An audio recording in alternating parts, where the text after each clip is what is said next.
Hey everyone, this is Frank.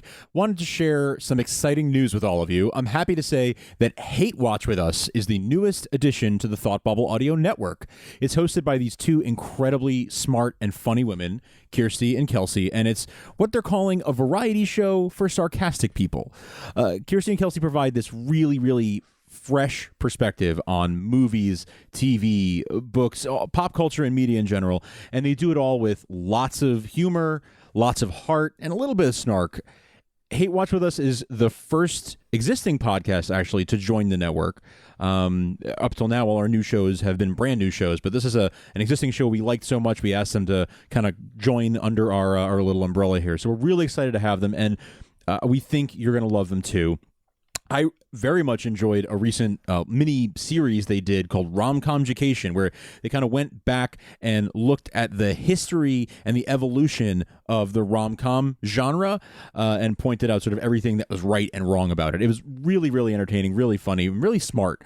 And that's really what this show is all about, and why I personally like it so much, and why we've asked them to join Thought Bubble Audio. So we're very excited to have them join us. New episodes drop every Tuesday, and we're going to bring you a special presentation of their latest episode right now. When you're done listening, be sure to subscribe to their feed and get all their new episodes, and go back and listen to all the previous episodes they've done up till now, because they're really great. There's some really great gems in there. You can find more info and links to subscribe over at thoughtbubbleaudio.com/hatewatch, or you can just search for Hate Watch With Us wherever you get your podcasts. So enjoy.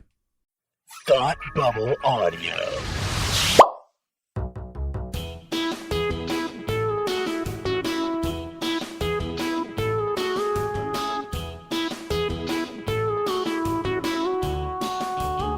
Hi, I'm Kirstie. I'm Kelsey. And it's time to Hate Watch With Us. Welcome to our variety show for sarcastic people. Woo! Yeah. So, if you are a new listener, you're probably like, that was a lot of words, and that seems aggressive. So just hang on a second. We'll come back to you. If you're an old listener, you're probably like, everything's different, and I don't even know what show I'm on. And I have an explanation for you, if you're ready for it. We have so many explanations. The next 5 minutes, we're going to throw a lot of information at you, and all of it is exciting. It is. So, first up, Kelsey sounds different. I sound so different, guys. I'm like a new person. What happened to you? I upgraded my sonic zone. To a sonic paradise. It is. It is a sonic closet paradise, complete with the gaudiest lamp I could find from IKEA, on sale for $6.99. Well done, my friend. Well done. So you may have noticed in a couple of Bind-Off episodes that she sounded different, and then a couple of our recent episodes she sounded like old Kelsey. So transition is hard, and time is also hard because we live in a time warp. So yeah, Kelsey's sonic situation is different. It's called the Hell Closet during the summer because it's hot, and it'll probably be called Ice Town during the winter. It's not insulated. Yeah. At least it's lined in blankets, am I right? It is. Like Cozy Town. Cozy Ice Town. Cozy Ice Town. Ice Clown makes Cozy Ice Town? Yeah. So, the other thing that you might have noticed that was different is we just snuck a tagline in there. We did. So, that's cool. And the other thing that's different is you may have noticed that our theme song has changed. It now has the addition of a little sound that says Thought Bubble Audio. It does. So Kelsey, why don't you tell me a little bit about what happened there? So our wonderful podcasting friend Frank reached out to us a couple weeks ago now and asked us to join the Thought Bubble Audio Network. And it's a really fun group of people. There is a growing number of podcasts on the network right now. They're all sort of like nerdy, geeky pop culture focused, which is kind of our dream world. And we're really excited to be a part of it. It's going to be great. Yeah, we have new tagline, new stinger, new network, new friends, all kinds of stuff happening over at Hate Watch. And it's really exciting because it's going to let us do more cool podcasting stuff. Yeah, and nothing will change from what we've been currently doing. besides those little bits and pieces. We're still hate watching away.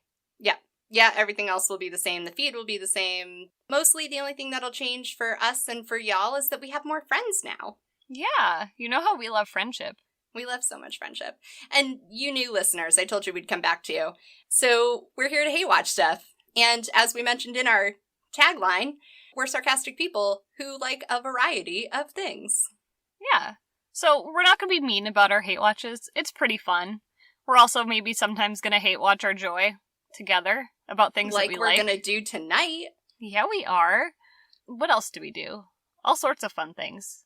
We play games. We do play games. We watch a lot of television. We watch movies sometimes. We do bind-offs. So, at the end of projects, it's a knitting thing. You'll learn. Yeah. You'll catch up on the vernacular. Just hop on board. It'll be great. Yeah. You're going to get some hop-ons. Okay, so today, so that was a lot of stuff. Thanks for sticking with us. We're excited to be telling you that. So grab your podcasting juice, because now we're going on with the show. Yeah. So first, we are going to be talking about a new house buying show that my husband actually found on Netflix called What's for Sale with a View.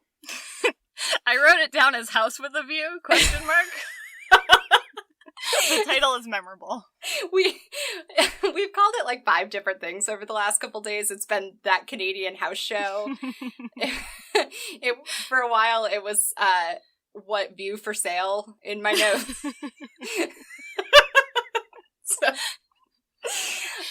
So we're gonna hate watch that. And then in our B segment, we're going to hate watch our joy, and we are going to talk about some classic video games, particularly those of the simulator genre. So things like Roller Coaster Tycoon, The Sims, SimCity, and we're going to spend a little bit of time on the recent reboot of that genre. It'll be great. Be super chill. Mm-hmm. So Kelsey, why don't you kick us off with House View, selling views for sale? So... House View, home house, is view of house. Really, as they explain in the very opening with the really wonderful VO, it's all about the view.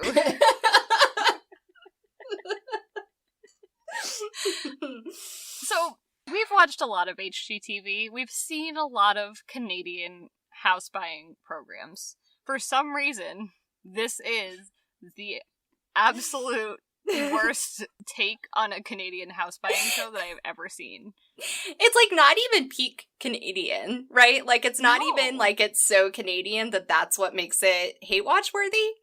It's just like kind of broken. It's like a Lemon house show. It's like the Lemon Android, but for a house show. It is. So the premise of this show is that people come on who want to buy a house with a view, presumably to the ocean or a lake. Or sometimes a lighthouse. Right. So they visit 3 properties, they choose one, and that's it. It's house hunters, but the hook is that they want a house with a view. And that budget is typically not really an issue. That is my biggest gripe with this whole fucking show. So, not to jump ahead or anything, but they get these people on, and they talk a little bit about the couple. It's not always a couple, usually a couple. So they get the couple on, and they talk about what they're looking for, and then they just start looking at houses. And at least in the 2 episodes that I saw, they don't specify a budget. So in the first one, they look at a house that is $4 million, and they look at a house that's $9 million, and then they look at a house that's $5 million. And I'm sorry, but that's not the same. Are you sure? In my mind, once you're buying a house that's over like $2 million, it's all the same. But like, it's also just not the same. And in the second one that I watched, the first house was $600,000 or like $695,000 or something crazy. And the second house was $2 something, and the last house was $150,000. And like, again, not the same. Right. Like, I can go out and buy a house tomorrow for $150,000, maybe. Apparently. I can't go buy a house for $545,000 or whatever. No. I'm not walking into a lender's office tomorrow and being like, yo, hook me up with either 150 or 750. I haven't decided yet. One of the other problems with the structure of the show as it relates to budget is that when they first show the house, like the beauty shot of the house, they put in the lower third the price of the house, and then they wait until the end of the showing to reveal it to the home buyers, and they're like sometimes surprised and sometimes really blasé about it, and it's so weird. Like awkward dramatic irony where the audience knows for like 5 minutes longer than the couple how much the house costs. Right, but it doesn't really impact anything else about the show, so there's no stakes, it doesn't matter. Yeah, there are no stakes because we have no idea if these people can afford the house or not. So the other thing that they do is the VO is telling you that these people are looking for a house in place and they want a view. And then he always says, and to help them find out how much a house with a view is gonna cost is realtor blah, blah, blah, blah, blah. He always says that line, though. He's always like, to find out how much a view is gonna cost him. Get the Zillow app like every other person.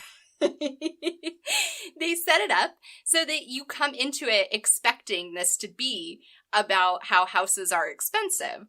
And a lot of times in home buying shows or home renovating shows, what that means is that the buyers have unrealistic expectations and are going to have their dreams shattered, right?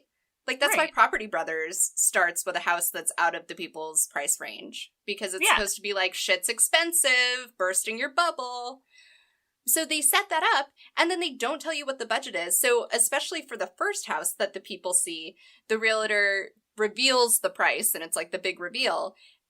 And as the viewer, I'm sitting there like, I don't know which way this is going to go. Like, is the person going to be like, LOL, I was looking to only spend $300,000, $9 million is cute? Or did they expect this? Right. And the first episode was like really fancy houses on the California coast. The second episode was kind of rundown, shoddy houses on Prince Edward Island, and I'm like, wait. The second episode was buck wild. It was. I thought the first episode was like batshit crazy, but the second episode was buck wild, man. My other gripe with the format before we talk about these two episodes, is that there's no after segment. Most of why I watch house buying shows is to judge the decor before they move in, and then judge the decor once they're in. Yep. And they just take that away from me like it's okay. So, I think that that's an important structural flaw. I think it allows you to see behind the curtain. And my main question is, like, what's the catch? Like, what's the facade here? Because there has to be one, right? Like, at this point, House Hunters has broken our souls into understanding that no one on a home buying show is actively seeking to buy a house, right? Mm-hmm. You know, those of you who know what I'm talking about will know what I'm talking about. Hopefully I didn't ruin anything, but... So what's the catch? So are these people not actually looking for a house, or do they have a home in escrow and they're just looking at the other houses for funsies? Or, like, what's the catch? And I think the fact that you don't see the after is because of whatever the catch is. So is it just, like, paid actors shopping for houses for fun? Not that I'm, like, wearing a tinfoil hat or anything, but maybe. I think some shit is up. Like, I don't know, man. I don't trust it. I don't trust it any further than I can throw it. My favorite thing is that the realtor on the second episode carried around, like, a piece of paper that had, like, some sort of scripting on it. Oh my god, no way. Yeah. That explains a lot. Oh my god, guys, this show is so shoddy. The sound quality is worse than when I wasn't in my hell closet. It's tough. It's really tough. And, like, it's one thing for Kelsey to not be in a hell closet and to sound like shit, but it's another thing for, like, a network. Also, let's spend a second on the fact that this show is on a network called Cottage Life. Is that a Canadian network? It must be. I couldn't find any evidence of, like, a parent company or whatever, which I know it has. I saw the networks that it's offered on, and they're all Canadian cable offerings. That's a Fear Landscaper show. I can't even. So I want to talk about the people in the first episode. Yes, please. Yes, please. Yes, please. It's so batshit crazy. Please tell me that you wrote down their names. Oh, no. Fuck, they have really great names. It's like They do have great Reinhold names. and something. So, this is a family from Austria. Yeah. Who also has a side house in Italy. Who have decided to uproot their family to LA so that their 15-year-old can pursue her dream of acting. Which is, like, nice, but what kind of family is just like, sure, let's go to LA because you decided you wanted to do this in a moment of, like, teenage rebellion? Yeah, well, so she met, like, wow, god damn it. Ooh. Who did she meet? Tell me Your more. mom. She met your mom. She met Barbara Streisand, I think, when she was like 14, and after that meeting, decided that she wanted to be an actress. But it's never made clear if she's ever acted, if she's ever been in a play, if she's been in a commercial. If this is why she's on the show. If she even has an agent. But throughout the home search, as they're looking at different places, they do talking heads with her where she says shit like, well, this home seems a little far away from my career. It's like, you're 15. She has so much agency. Right? Like, They what? Basically let her decide which house they're going to spend a casual few million on. I feel like she should have been required to send their lender her IMDb page before they made that purchase. Like, what have you been in that this is necessary? Yeah. And they never say what anyone does. They don't in the second episode either. So, No. like, I have no context for why these people are owning multi-million-dollar houses across the world. No idea. They sure do let their dog run around on other people's furniture, though. They huh? bring their fucking dog, and the dog is not on a leash. Nope. And so, like, the first house that they go to has a private beach. So they open the screen door, and the dog goes running out onto the beach. And then the camera, like, pans down the beach a few minutes later, and the dog is, like, basically on someone else's property, just laying in the sand. And they're all like, ha ha ha ha, the dog is having so much fun. And then in the second house, they don't show the dog entering the house with them, but at one point the camera zooms over and the dog is laying on the person's couch. Yeah. Like, you realize someone owns that couch, right? And now they're going to turn on Cottage Life one of these days, and they're going to be like, who the fuck let that dog on my couch?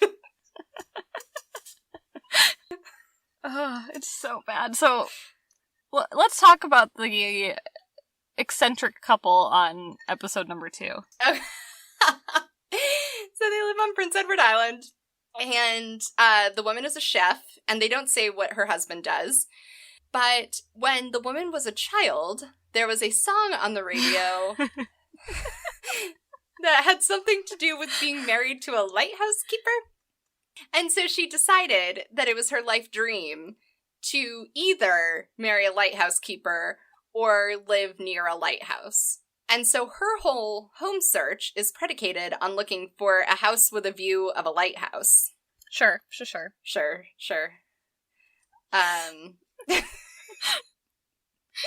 And spoiler alert, she ends up buying a house that has a lighthouse attached to it. That has so many stairs for someone who's that old.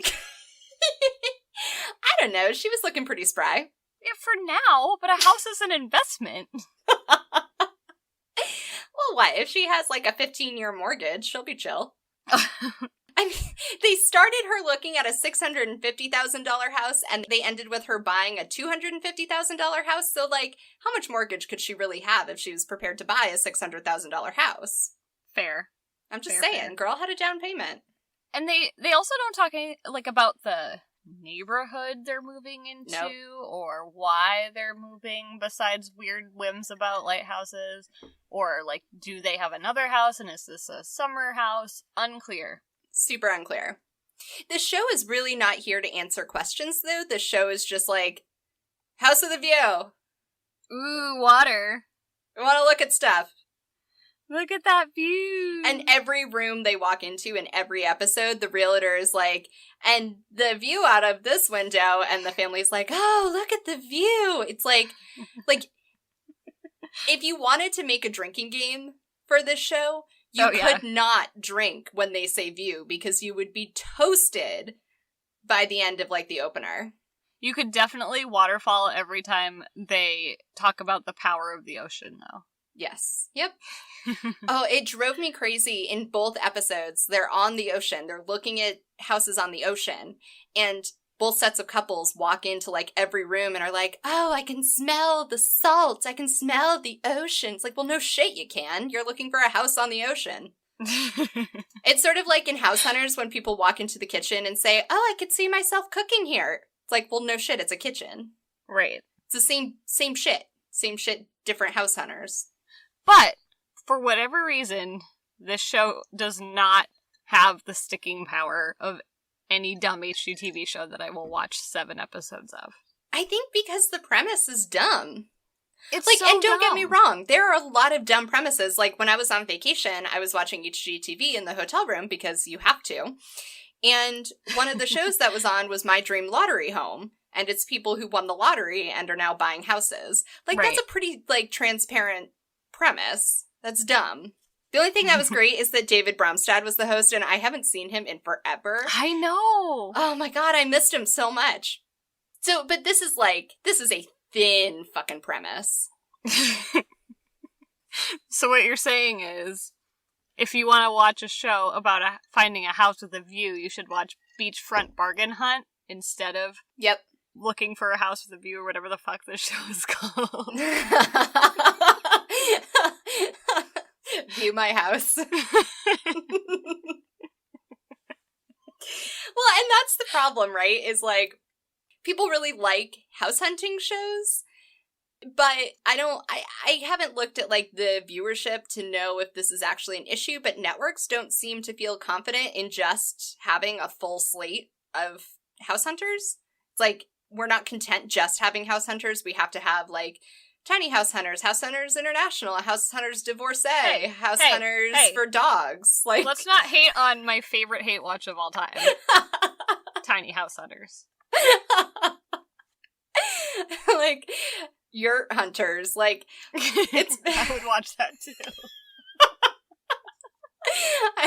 HGTV, if you're looking for the host of Yurt Hunters, I'm ready for you. But the point is, like, clearly there's an appetite for that, so you don't need to keep throwing these, like, very thin veils of premise on top of it. Right. Like, the veneer of, like, House with a View is stupid. Like, I watched an entire episode about a woman who wanted to look at a lighthouse. That is not a compelling motivation for taking out a loan. It's not. I don't think if I had to look at my budgeting software, if I had to go to You Need a Budget and look at the line item for mortgage, I don't think I could just type in I like lighthouses and that would count as one of the 4 steps of the methodology. Are you really glad you got that plug-in? Yeah. We really like our budgeting software, guys. We really like it. You Need a Budget, you should get it. Also, real talk, did you enter the contest to win a yurt at LL Bean last weekend? No, but I thought about it. I literally walked past it, was like, oh, a yurt. I know.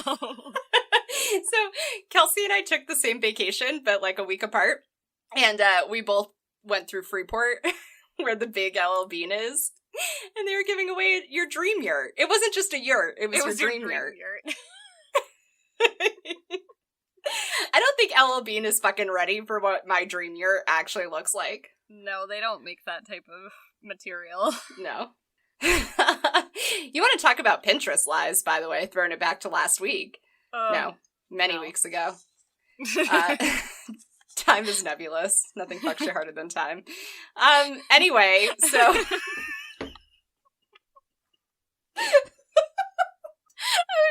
to think of the line and realized you already said it. In fairness to you, a lot just happened. It was like a stone rolling down a hill. I just couldn't catch up with it. Oh boy. Oh god. So views. The view. Yeah, she bought a lighthouse. She did buy a lighthouse. And the other couple, in case you're wondering, bought the $9 million home. They kind of shrugged it off as like, eh. The thing that drove me the most crazy about that family, the California, Austria family, is the realtor would reveal the price every time, and at least one of them, if not two of them, would go, yeah, that's what I thought. Yeah, that's about right for this area. It's like, you don't fucking know. Right. You're 15. You don't know. Oh, that girl was the worst. It was always her. She was the worst. She was the worst. Yeah, there were like two different houses where she was the first to speak when the realtor gave the number, and she's like, yeah, that's what I would expect. It's like, no, it's not. You know what I was doing when I was 15? What? Like, recording VHS tapes of Harry Potter. I was not out shopping for a $9 million house. No, it reminds me actually of our conversation about cowbells. Oh, yes. Like, it sounds like someone needs to send her to a dairy processing facility. I had blocked that movie out of my brain. I edited that episode, so I didn't. I'm sorry. That was bad. Yeah. A hate watch for a different day. So, what did we miss in our viewing of this view, the house view? I don't think I saw the ocean enough. You didn't have an ocean view from every room? No. That one room where that chick had to, like, crane her neck out the window to see it. That was tough. Well, the second house for the lighthouse lady, they walk into some room. It doesn't even matter which. And the realtor's like, so you can't see the lighthouse from this room, but you can from the next one. And she's, like, trying to break the news gently. It's like, the lighthouse is there. Like, you may not have developed object permanence, and that's fine, but, like, the lighthouse is there, whether or not you can see it from your view. That woman was also very excited about a very small room that was open floor plan. She also, every time the realtor would say the word view, she would whip around and go, fantastic. It's fantastic. Spectacular. Fantastic. They walk up to the first house and there's rose bushes growing wild in the yard, and the realtor points them out and she goes, oh good, I can make rose hip jelly.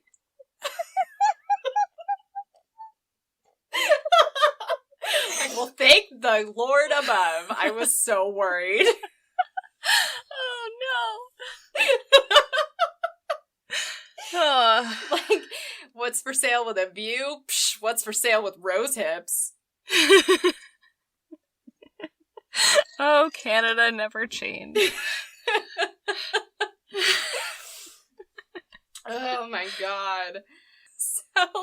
So speaking of something that's got a lot of ups and downs. Yeah, speaking of that, so if you have any thoughts about that show or other home buying shows, we've got plenty to say. There's lots here to work with. You can find us on Twitter at Hatewatch With Us, or send us emails, hatewatchwithus@gmail.com. Yeah. Tell us what you think. Yeah. Tell us if you've watched this really wonderful program that Netflix has brought to us, while still not bringing us any more seasons of Grand Designs. Yeah, we don't get more Grand Designs, but we get this shit. Speaking of, though, please do, like, a one versus the other, and, like, do like, one for one, an episode of What's for Sale with a View, and an episode of Grand Designs, and then hit us. Yeah, please do that. That'd be so fun. That's, like, really valuable research. I want the guy in the first What's for Sale with a View, I want his scarf to go up against Kevin's bespoke suit. Hey, Kevin had some pretty ballin' scarves, too. I know. Like, they could go head to head. It's true. Good old Reinhardt. I can't remember what his name was. I just decided that that's it. That works for me. Seems legit. So, some stuff that's not television. Transition would be video time. games. This is my favorite time. Yeah, it always goes really well. It's smooth, like a rendering of a roller coaster on the original Roller Coaster Tycoon. Oh, wow. That hurt. That was, yeah. It didn't feel like a reach when I started it, and then I got halfway through. You didn't just want to make a jump from, like, 3D houses on your computer to what's for sale with a view? No, All right. that didn't work. All right. We both tried, and now we're here. We're all here at the same time. For the same reason.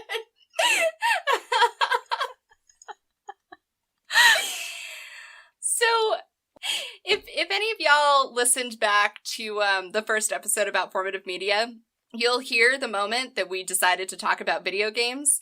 And it's because Kelsey was talking about video games that were important to her as a child.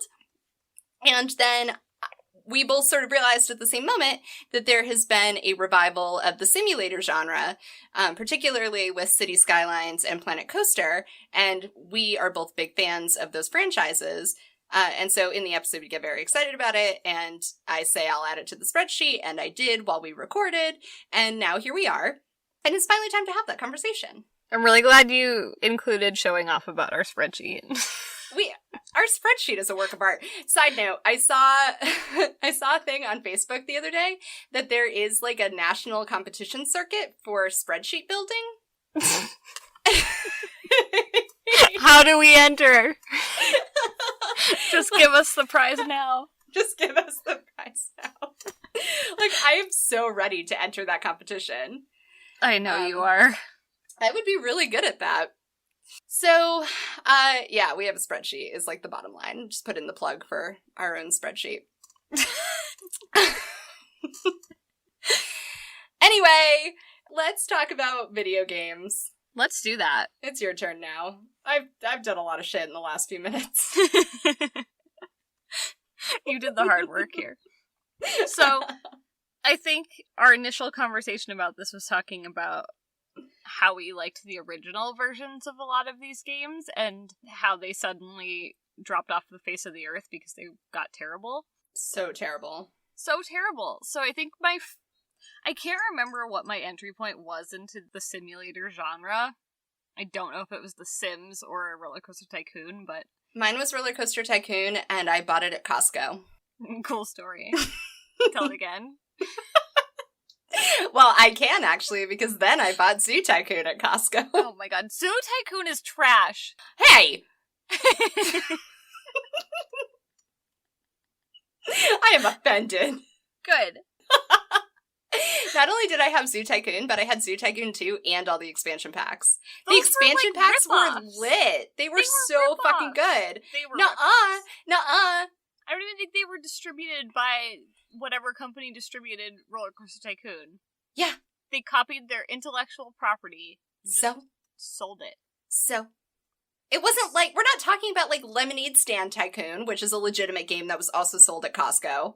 Also trash. Also trash, but Zoo Tycoon was the fucking shit. Because, you know, in Roller Coaster Tycoon, we'll get back on track, don't worry about it, guys. But, you know, in Roller Coaster Tycoon, how you could drown people in the little pools around your roller coaster? Well, in Zoo Tycoon, you could do that, but you could also feed them to whales. Were you that guy when you played these games? Yes. Oh. You're not the person I thought you were. In SimCity 3000, I used to use the cheat codes to unleash plagues on cities after I got them up and functioning. Wow, that tells you a lot about you, huh? You're reading a whole 2 episodes on formative media and you didn't bring that up. Okay, but when I played The Sims, I didn't do anything mean to them. Yeah, like, when my friends would play The Sims, they would do things like trap them in the bathroom without access to food, or like, they'd put them in a room with no doors and wait and see what they did. Like, I never did that kind of stuff. No. I wasn't mean to the people. Just the animals. No. I was mean to the people in those games. Well, because in Roller Coaster Tycoon and Zoo Tycoon, it's different, because the subject of the game is the roller coasters and the animals, not the little people. Those are just in there to make the mechanics of the money in your park work. Right. Fair. Because you're not going to make income without the little people, but the people aren't the point. So if you're mean to the people, it doesn't really matter. This is going well. Yeah. So anyway, we like video games. My prime example of why I think The Sims succeeded was because it had just enough variety and choices for you to make without being too much or too little. So when you were like building your house, which is what I was there for in The Sims, I didn't really care about playing the game. That's still true for me. I just bought Sims 4 and built like 3 houses and haven't played it since. Yeah. So when you were building the house on the original Sims, you had enough that you could put the house together. You knew like what was the fancy stove and what was the shitty stove. And that's all you needed, and it was great. So are you saying that you're like anti the later Sims? Yeah. Well, like The Sims 2 in particular is where things got really off the rails because it was more like you could have custom skins and stuff, so you'd go on all these piracy websites and get your like Star Wars skins, which I had, and put them into the game, and then it would break your game like 9 times out of 10, and it was terrible. I feel like the second generation of all those games sucked, though. True. Like, Roller Coaster Tycoon 2 is for shit.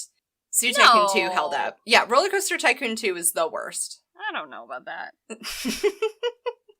That's the one I thought was better. No, it's terrible. But I think when like we got to Sims 3 time, it was like too much about the town and didn't give me enough time to just play with the house part. Yeah. So like the actual gameplay was very focused on like getting out of your house, and who wants to do that when you can be inside your closet all day? So what you're telling me right now is that The Sims outgrew you. No. Listen. But what's interesting about The Sims is that there has not really been a revival attempt with the nostalgia play yet.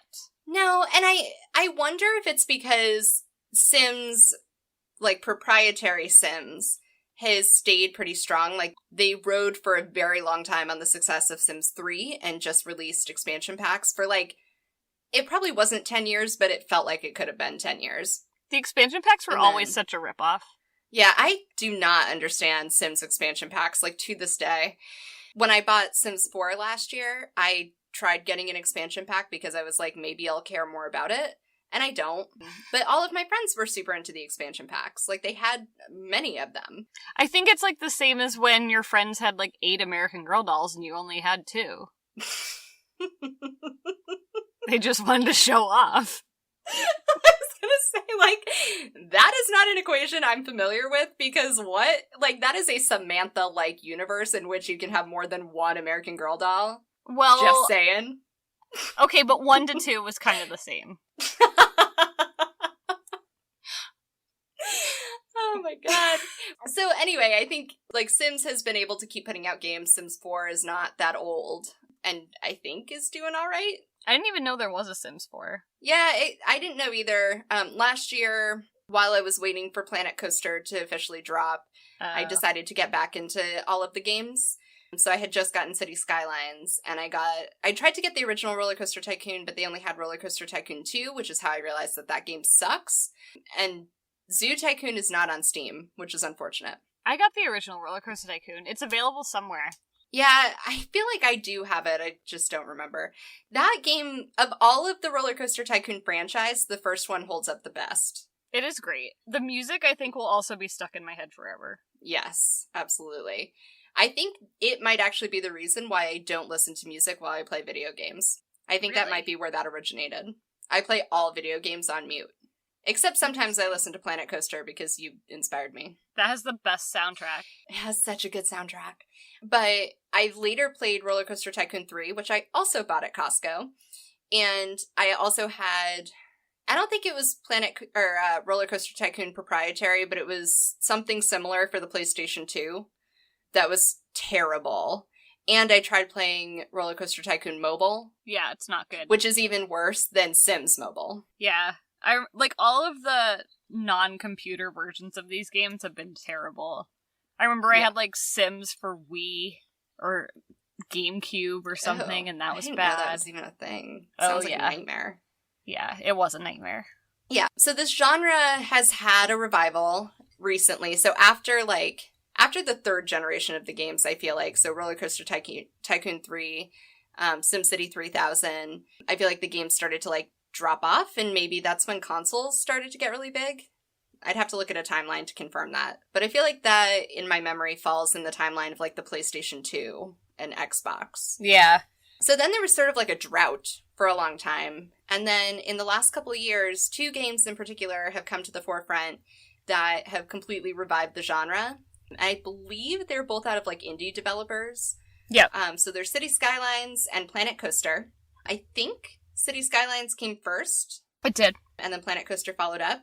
And Planet Coaster is hilarious because they managed to scoop Roller Coaster Tycoon. So Roller Coaster Tycoon has a reboot coming that the last time I checked was probably 6 months ago, and after Planet Coaster had dropped their alpha, and Roller Coaster Tycoon hadn't dropped theirs yet.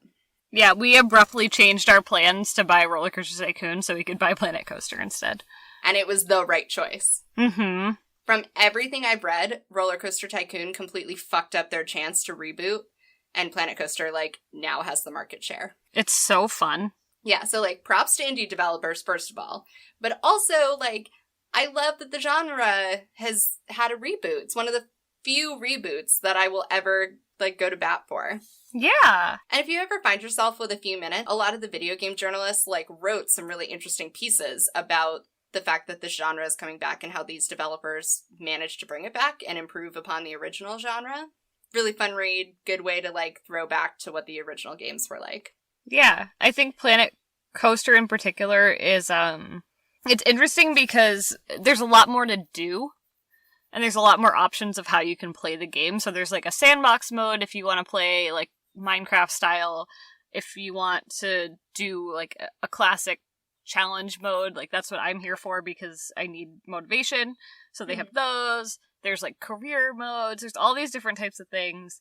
It is so granular in how you can customize the game, but you can typically succeed without having to do all of that very detailed work. So, like, if you build a building, you can choose every single panel of every single piece of the wall, like, what type of material you want it to be, and do you want a window here, do you want a window here? Like, it's very, very detailed. If you want to play that way, it lets you. And if you don't, you can still succeed, which is great. Yep. I did learn through doing it that way. So they have, like, pre-built shops, and then you can also buy the storefront and then build your own facade around it using all of the skins that they use for their pre-made shops, and it's all by theme, like theme park theme. And I did learn that the best way to increase your income quickly is to build, like, a food court. So you take, like, 10 shops and you line them all up on one stretch of path. And then you put one single themed facade on it, and you get increased, what is it? The points for your park. Yep. I can't remember what they're called. You It's get like points park for points. your like, park. it's not, yeah. I think it's park points. You get points for your park looking cool, like having a lot of thematic shit. And you get additional points at each ride for decor, so you have to decorate each ride around the queue to get extra points. But if you put a bunch of storefronts in one space and then put a single facade on them, you don't have to do as much decorating, but you get the same amount of points. Yeah. And you increase your income. The hardest thing I've encountered, and I think you've had the same problem, is in the challenge modes, career modes, one of those, they get very specific on your roller coaster, which is fair, because that's the premise of the game.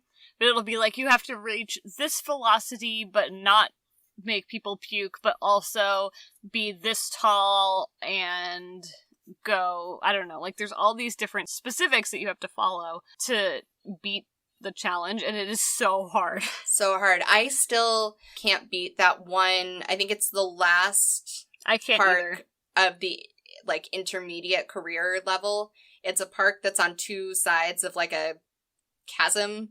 Yeah. And you have to, like, build a roller coaster with, you know, what Kelsey's saying. It has to be, like, a really high velocity with really low nausea, and it has to have, like, a 300-foot drop or something stupid. So you have to build the roller coaster into the chasm, and it's so difficult. I haven't been able to beat it. Yeah, it makes me very angry. And the developers have said that one of the things that they wanted to focus on is, like, realism. Like, they wanted it to be a more strategic game and to sort of force your thinking as a park manager. And when I read it, I was like, well, that's kind of fun and that's kind of interesting. And I can appreciate why they'd want the game to sort of force your hand that way. And then I played it, and most of the time it doesn't bother me. But, like, there were a couple instances where I was like, why are you making me work at this? All I wanted to do was crash a coaster. Right. You know, like in Roller Coaster Tycoon, I used to just make roller coasters that I knew no one would want to ride because I thought it was funny when the little characters would get off and puke everywhere. But Planet Coaster de-incentivizes that kind of behavior. It does. It also doesn't let you crash your coasters. No. So what's the point? It is pretty impressive. There's a lot of, like, YouTube videos of people's custom rides that are unbelievable. Yeah, it's one of the few corners of Twitch that I'm willing to deal with. Wow. Yeah. So I haven't been playing City Skylines recently because there was one particular moment that did it for me. That's also a game that focuses somewhat on being, like, granular and detail-oriented and, like, sort of forcing you to pay attention to what you're doing, which can be challenging at times. But I downloaded the, like, whatever their winter pack was. Yep. And basically that allows snow to happen in your town, and then it means that you have to plow your town. So you have to, like, have a garage with plow trucks, and then you have to deploy them in a certain territory and, like, make sure your streets are plowed. And I did this in the middle of winter, and I think I've mentioned before that I work in municipal government, and it got too real. It got way too real. So real. I had this moment where I was really angry at the public works garage in my city skylines, in my simulated town. And I was trying to figure out how to get the plow trucks to go a certain route because there was one road in town that wasn't getting plowed. And in the middle of me yelling at my computer screen about it, the voice of my city manager ran through my head yelling about the exact same thing. And I logged off of my computer. So, for context, City Skylines is like the SimCity ripoff that has come back. It's so much better than SimCity. It's better. It is better. Yeah, I actually haven't played that much because I broke it. How do you break it? Humble brag. I made such a good city that the game didn't work the way it was supposed to anymore, and I got frustrated. What does that even mean? I made the perfect city, and everything ran so smoothly that there weren't any problems for me to fix anymore, and it got boring.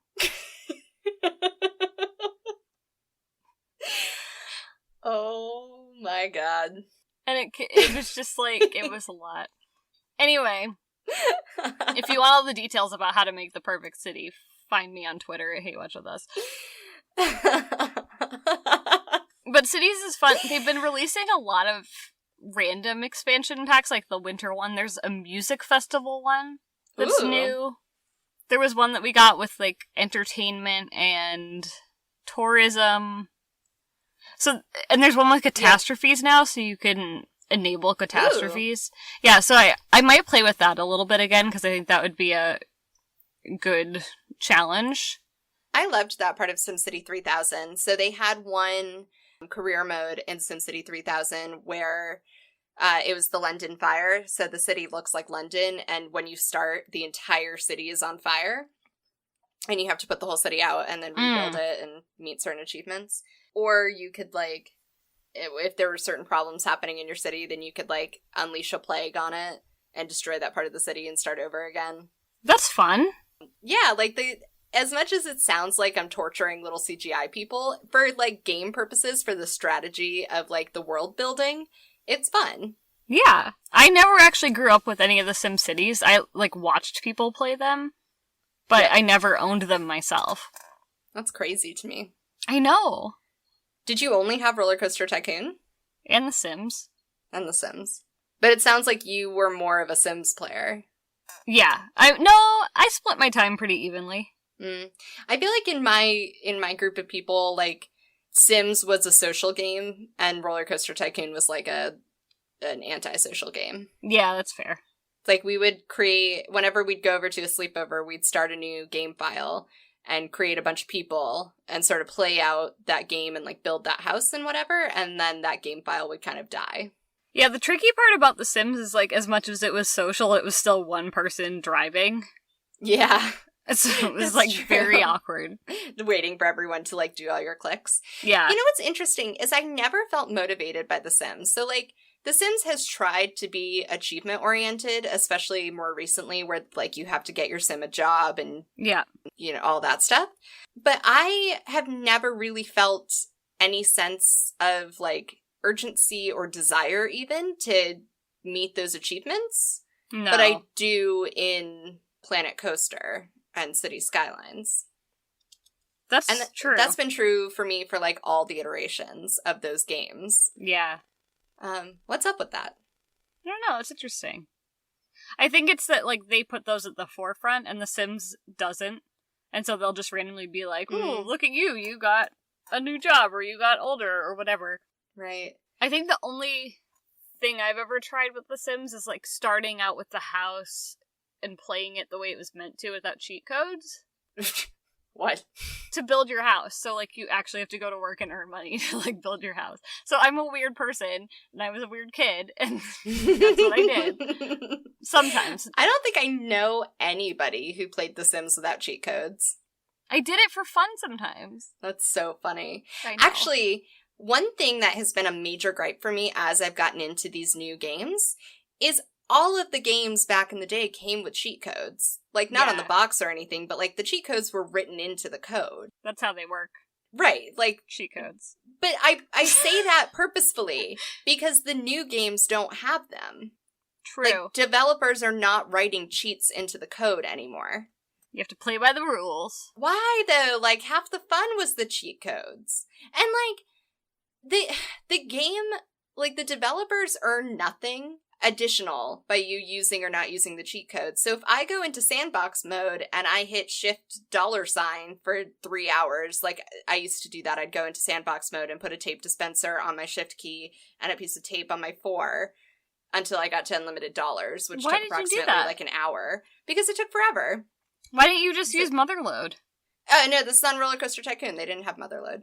Oh, I You was had to like, use wait. shift $. I thought you were doing that on The Sims. I was concerned. No. Fair. Like, if I want to do that in the sandbox mode or whatever mode I'm in, what difference does it make to the developer? I've already paid them. Me earning money in the game makes no difference to the developer. True.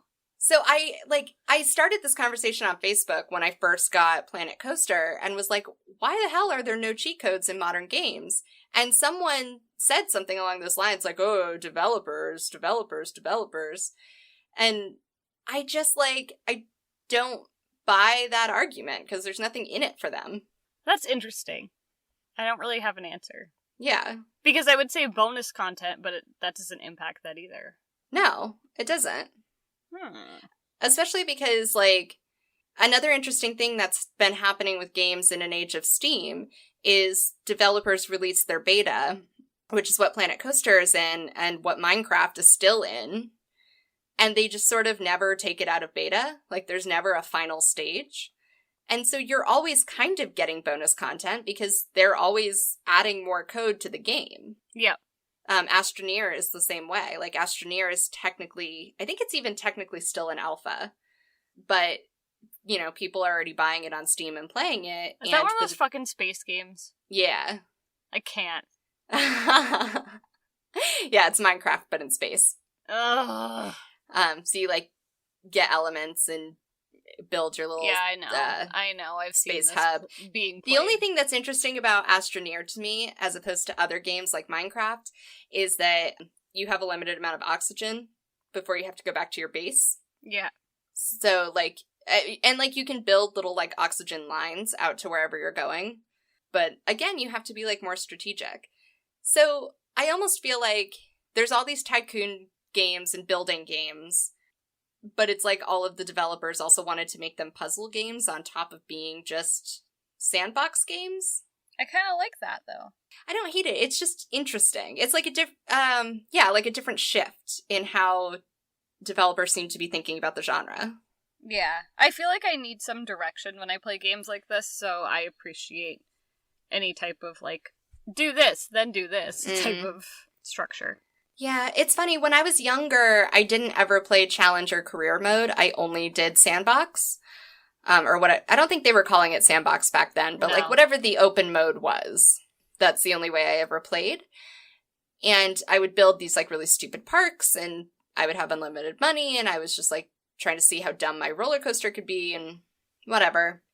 Now I find I've tried playing a couple times on Planet Coaster in sandbox mode, and I didn't like the parks that I built at all. Like, I've only enjoyed really playing in career mode.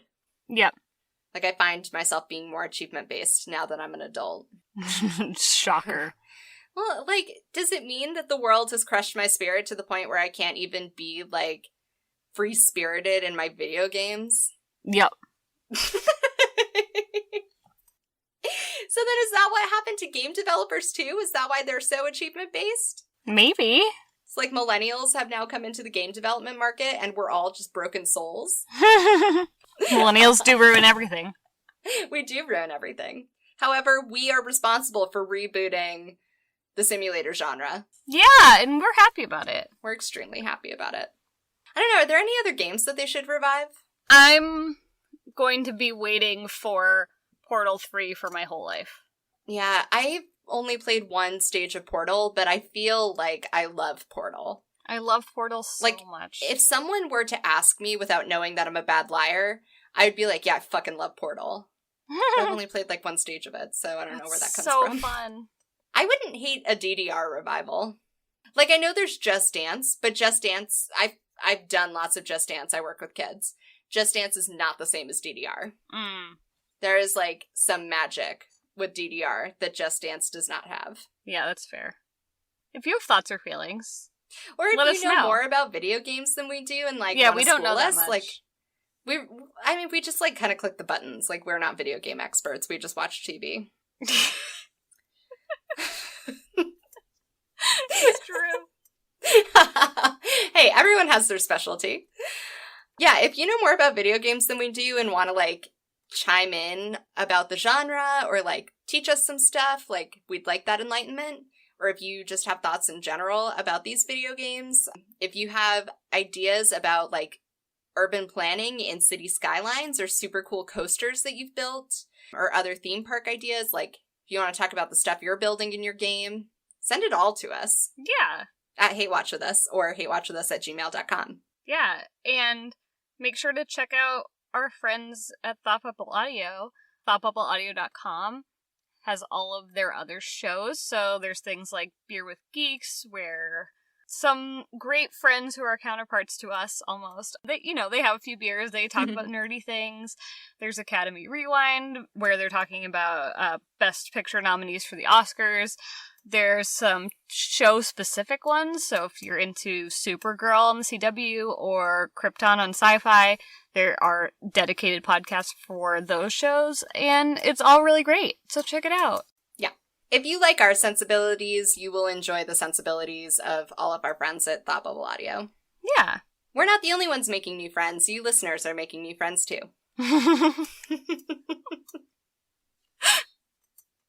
All right. Well, we'll be back at it next week with more hate watching and things. We will. We'll see you next time. Thanks for listening. Bye. Bye. God forbid I put my phone down because I got distracted by something else.